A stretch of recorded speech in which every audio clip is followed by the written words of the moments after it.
Salut à tous et à toutes, j'espère que vous allez bien, que vous portez bien. Alors on se retrouve ici aujourd'hui sur le secteur de Terville, Thionville, entre les deux, pour vous présenter une nouvelle voiture qui m'a été prêtée par Toyota Terville ou Thionville. J'ai jamais trop réussi à faire la différence. Donc c'est Toyota qui fait partie du groupe S, HE2S, qui m'a prêté gentiment ce véhicule en fait parce que le mien était en réparation et du coup j'ai dû être amené à emprunter un de leurs véhicules, et pour avoir eu l'opportunité de l'avoir eu pendant 4-5 jours plus ou moins, j'ai vraiment pu voir tous les avantages et tous les inconvénients de cette voiture, et je voulais vraiment vous partager ça dans une vidéo assez complète. Donc voilà. Alors je vais premièrement vous parler du groupe S, parce que ça me tient à cœur de le faire. Voilà. Alors le groupe S, c'est plus de 60 concessions, 60 garages dans la partie Grand Est, plus ou moins. Plus de 2000 collaborateurs,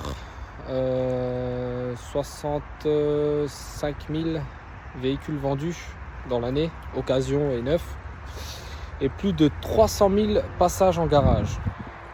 Sachant qu'ils travaillent avec 20 marques, plus ou moins 20 marques. Donc voilà, ce qu'il faut savoir, c'est que c'est un groupe qui touche le multimarque, bien évidemment. Ils ne sont pas spécialisés dans une marque toute particulière. Donc voilà, je les remercie d'avance pour ce prêt qui m'a vraiment plu, parce que vraiment j'ai trouvé pas mal d'avantages dans cette voiture. J'ai eu l'opportunité de l'essayer vraiment dans toutes conditions météorologiques, dans la pluie, dans la neige, dans la boue, et franchement ça fait très très bien le travail, comme sur autoroute, comme sur autobahn, comme voilà, c'est comme hors agglomération et tout ce qui s'ensuit. Donc voilà, je vais vous montrer le véhicule en détail, et puis n'hésitez pas à me mettre en tout cas un commentaire si je me trompe ou quoi que ce soit. Mais normalement les informations que je vous donne ont été longuement vérifiées avant cette vidéo. Donc voilà le modèle que je vais vous présenter aujourd'hui, c'est la Toyota Yaris Cross, le SUV compact hybride AWD, donc AWD en 4 motrices, bien évidemment. Alors c'est une voiture que j'ai pu rouler pendant 4-5 jours, vraiment agréable sur certains points, d'autres voilà, il y a eu certains petits détails qui m'ont déplu, mais c'est plus sur l'intérieur. Après, vis-à-vis de l'extérieur et de la route, ça se comporte très très bien. Voilà, sur ce modèle-ci, on est sur le modèle dynamique, donc au niveau motorisation, on a le 116 chevaux 3 cylindres, 120 Nm de couple. Donc voilà, ça se démerde plutôt pas mal, ça se débrouille vraiment bien, même que ce soit pour faire un dépassement ou autre. Voilà, ça fait bien le boulot, quoi. L'avantage aussi, c'est que le moteur électrique prend vraiment bien le dessus la plupart du temps, pour éviter de surconsommer. Au niveau de la consommation, on est sur du 6 litres, 6 litres 5, ce qui reste quand même assez raisonnable. Après, voilà, l'autonomie au niveau du réservoir, on est quand même sur un petit réservoir, on doit être sur du 40 litres, 45 litres maximum. Au niveau de l'autonomie, moi j'ai parcouru plus ou moins 550 km. Donc voilà, moi je trouvais que c'était assez raisonnable, et puis le plein coûte pas très très cher, quoi. Donc voilà, c'est top. Au niveau, comme vous pouvez l'apercevoir juste ici, vous avez le radar en fait qui va aider au régulateur de vitesse avec maintien de voie et puis adaptatif. Donc vous avez le radar juste ici, juste au-dessus la caméra dans le triangle, on peut apercevoir. Donc voilà, au niveau de la signature lumineuse, j'ai vraiment bien aimé cette partie là. Donc hop, déjà les feux qui sont très intelligents, du fait que ça se règle super bien. Vraiment, c'est instinctif au niveau plein phare, lorsqu'il doit éteindre les pleins phares. Vraiment, c'est très bien adaptatif de ce point de vue, de ce point-là. Donc voilà, au niveau des clignotants, j'ai bien aimé aussi cette partie-là. Donc voilà, ça vient coulisser en fait, comme certains modèles allemands qu'on peut croiser sur les routes, hein, bien sûr. J'ai vraiment bien aimé cette partie coulissement sur l'arrière, parce que sur l'avant on la retrouve pas. Donc voilà. On peut apercevoir que là-dessus on est sur des pneus IT. Là, on a été sur des pneus IT. J'aurais bien aimé voir ce que ça aurait pu donner sur des pneus hiver. Mais bon, j'ai pris la voiture assez rapidement et puis voilà, je pense que eux-mêmes n'ont pas eu le temps de pouvoir monter les roues au moment voulu. Donc voilà, on est sur du 17 pouces là-dessus, du 18 pouces. Donc franchement, au niveau de l'esthétique, moi je trouve qu'elle a une belle gueule. Elle dégage super bien et voilà, ça change un peu vraiment de la Yaris. La Yaris, moi je trouve vraiment petite. Après peut-être sur une nouvelle génération qui sont un peu plus grandes, celle-ci fait 4 mètres 10, 4 mètres 15, quelque chose comme ça dans les environs au niveau longueur.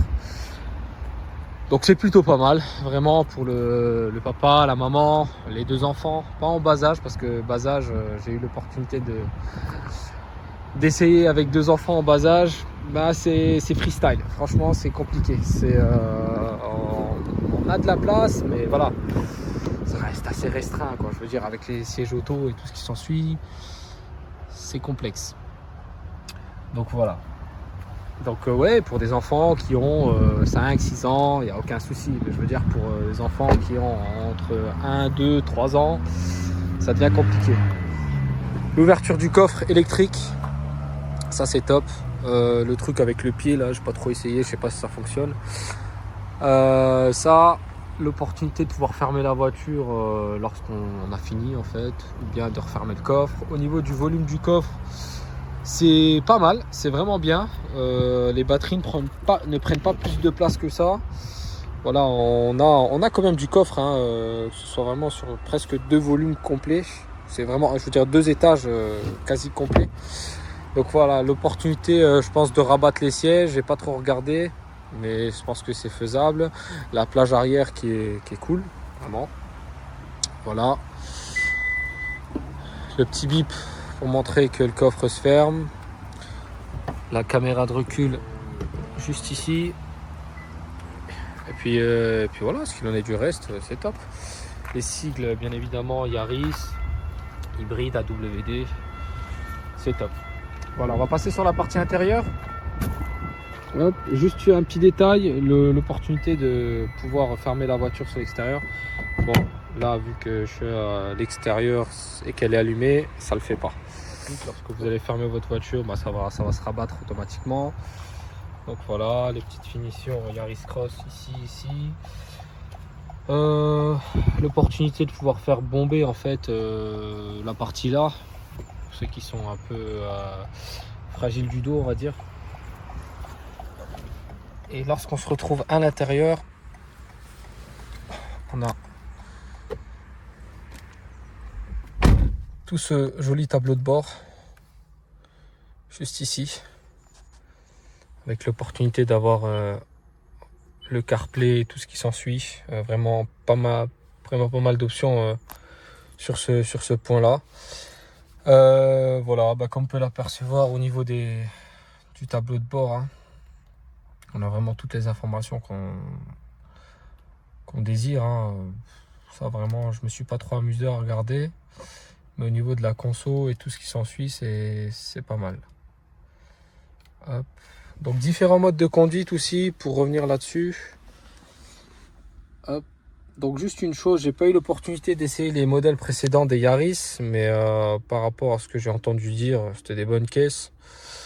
Voilà, donc juste peut-être le défaut de la période où vous avez fait les premiers systèmes hybrides. ou lorsqu'en fait le moteur électrique passait en thermique, on avait un gros brouhaha.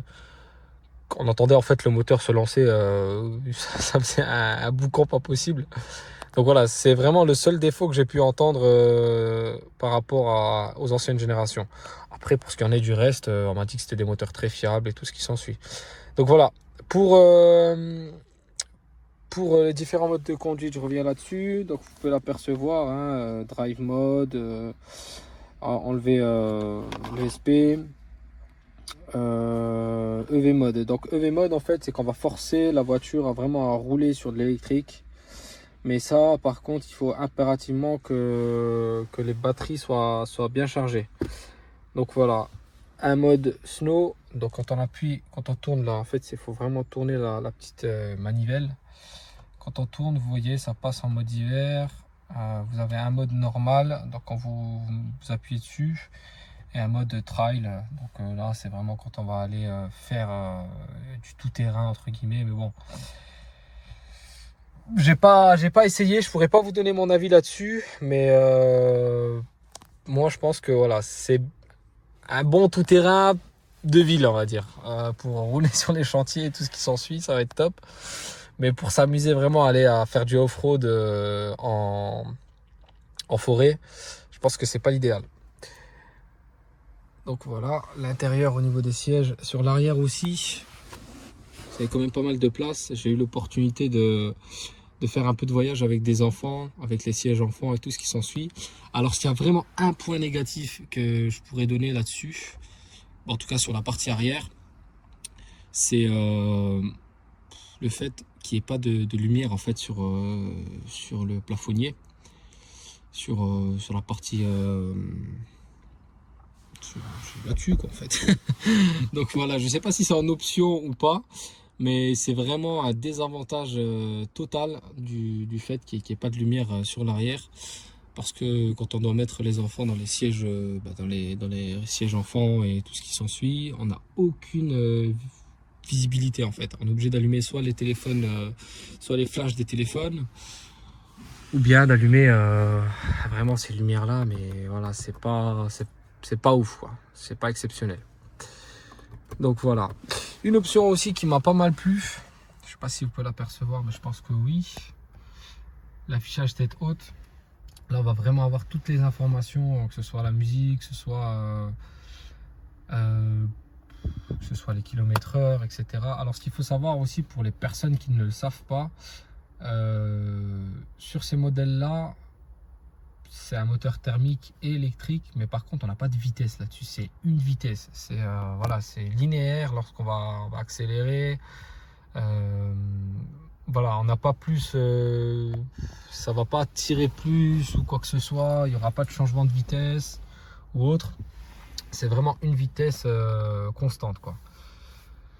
Donc voilà, je reviens juste un peu au niveau de la boîte de vitesse. Donc le P parking, R pour reculer, N neutre, D drive. Et le petit B, au début j'étais un petit peu perplexe à le mettre. Je me suis dit pour pas faire de conneries ou quoi que ce soit.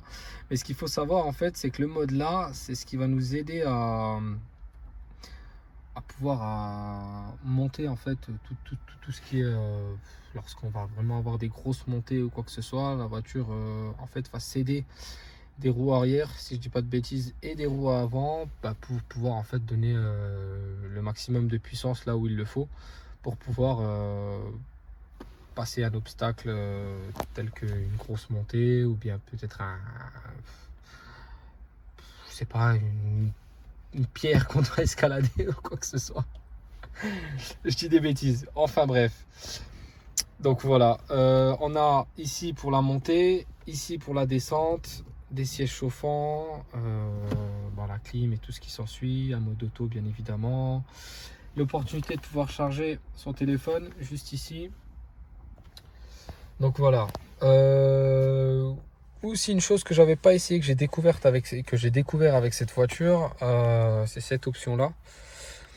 L'option, en fait, c'est le régulateur de vitesse avec la conduite autonome, semi-autonome, je dirais plutôt. parce qu'on a, voilà, en fait, vous avez des caméras qui sont installées juste ici au niveau de la voiture. À l'avant, vous avez des radars qui vont envoyer des ondes en fait pour pouvoir capter s'il y a des obstacles autour et peut-être une voiture ou autre. Donc voilà.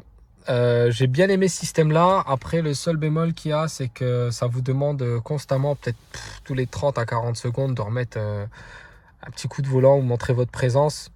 Voilà, on va pas s'amuser à faire des grandes distances avec ça.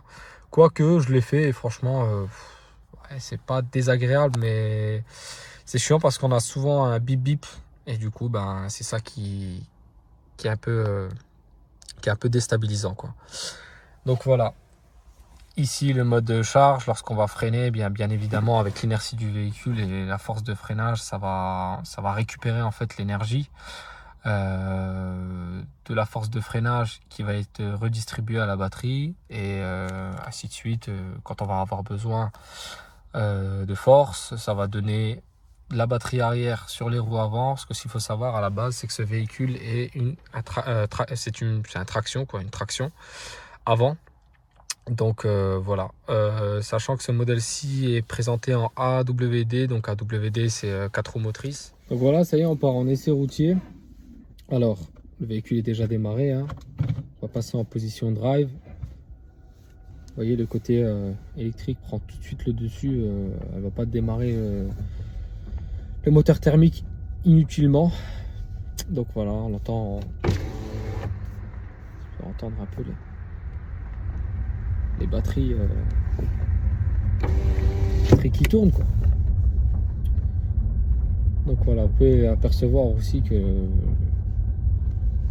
au niveau de l'insonorité, c'est super bien travaillé, hein, sur ce point. On n'entend pas beaucoup ce qui se passe sur l'extérieur. Alors là, je viens de voir passer une Toyota Yaris, les premières phases qu'ils avaient fait en édition GR là. C'était pas mal. Alors celle-ci aussi existe en modèle GR. Donc là, le modèle GR, c'est le côté sportif un peu. C'est les sièges qui vont changer, le volant qui va changer. Au niveau performance, on reste exactement sur le même moteur. Voilà, c'est plus dans l'esthétique ça va jouer. Donc vous voyez là, le moteur thermique reprend le dessus d'un seul coup. Et là, c'est lorsqu'on va avoir besoin d'un peu de pêche, hein, bien évidemment. Je suis à 50 km/h, ça roule plutôt pas mal. Donc comme je disais, pour ce modèle-ci, il existe en modèle GR, c'est juste l'esthétique qui va changer un peu, certains petits détails, au niveau de la finition aussi. Je pense que sur l'arrière, vous avez le diffuseur arrière qui est différent. Mais par rapport à la performance, quoi que ce soit, vous n'avez rien de plus. En tout cas, par rapport à ce que j'ai pu apercevoir et entendre, quoi.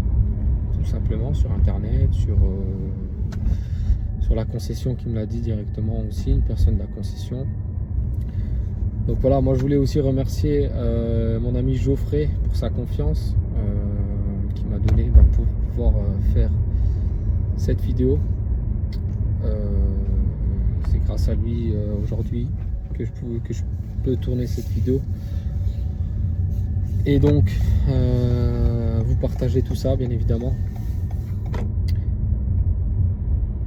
Donc on évite d'utiliser le volant lorsqu'on roule, hein, c'est primordial.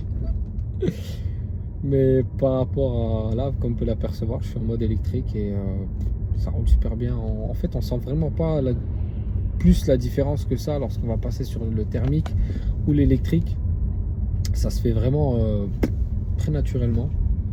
Il n'y a pas de gros à-coups ou quelque chose qui va changer complètement la donne. Donc voilà, un peu de chantier à droite à gauche. Voilà, là j'ai eu l'opportunité aussi d'essayer la voiture. Ça c'est un petit avis aux amateurs. J'ai eu l'opportunité d'essayer la voiture sur Autobahn et ça roule bien, mais faut pas s'attendre non plus. C'est pas la Yaris GR avec 261 chevaux, 3 cylindres, gros turbo. Voilà, ça c'est pas tout ça. Mais ça roule bien et ça bloque à 166 km/h. Donc après, au niveau de nos confrères préparateurs moteurs, peut-être qu'on peut avoir un déblocage qui peut se faire, ou bien même directement à la concession avec leurs valises et tout ce qui s'ensuit, ils peuvent peut-être vous faire débloquer tout ça. Je vais faire une petite partie accélération. Donc là, vous pouvez apercevoir que le moteur électrique est en route. Et là, moteur thermique qui s'allume. Un pied au plancher.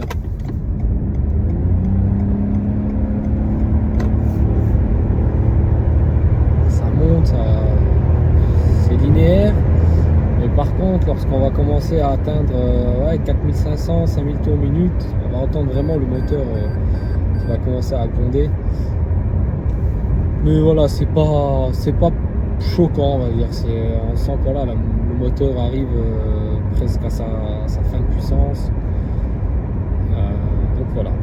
Mais par rapport à l'accélération, comme j'ai pu dire tout à l'heure, pour faire un dépassement ou quoi que ce soit, c'est largement suffisant. Hein. Vous n'avez pas besoin de plus de chevaux. Ça fait vraiment bien le boulot quoi, sur cette partie-là. Après, pour l'avoir essayé sur Autobahn, comme je vous ai dit, 166, c'est dommage. Franchement, c'est dommage. Mais voilà, c'est sympa. C'est sympa. C'est un véhicule pour mamie, papy. Ouh la vache, ils ont fait un accident. C'est pas bon ça.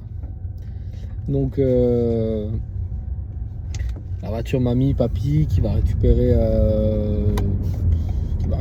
les neveux chez le fils ou la fille. Et moi je pense que ouais, ça peut le faire. Après personnellement, moi tous les jours, cette voiture là, si j'aurais pas eu peut-être les enfants à garder, etc. Oui, ouais, franchement oui. Mais moi c'est plus le côté enfant qui me bloque un peu. J'ai eu l'opportunité de mettre une poussette sur l'arrière et quelques bagages, mais pas plus quoi. Voilà, on peut pas entasser ou quoi que ce soit parce que la plage arrière elle va vraiment venir se tasser dessus. Et après on va plus rien voir dans la lunette arrière. Voilà, j'ai réussi à le sortir. Donc voilà. Pour cette vidéo, elle s'achève. On arrive à la fin de cette vidéo. J'espère que vous avez bien aimé. N'hésitez pas à mettre un petit commentaire, un petit pouce bleu. En tout cas pour ma part, ça m'a fait super plaisir. Je remercie encore une fois Toyota Terreville pour ce prêt de cette voiture et de pouvoir me laisser présenter cette voiture au grand complet. Voilà, il y a peut-être certains détails que j'ai pu rater, mais s'il y a des choses que vous vouliez me noter en plus dans les commentaires, n'hésitez pas à vous faire plaisir. Hein. Voilà. Sur ce, moi je vous souhaite de bonnes fêtes, parce que je pense pas qu'on se reverra d'ici là. Et puis faites attention sur les routes, ça commence à geler. Équipez-vous de vos pneus hiver.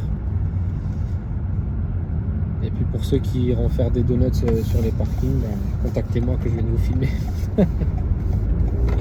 Allez, bisous les mecs!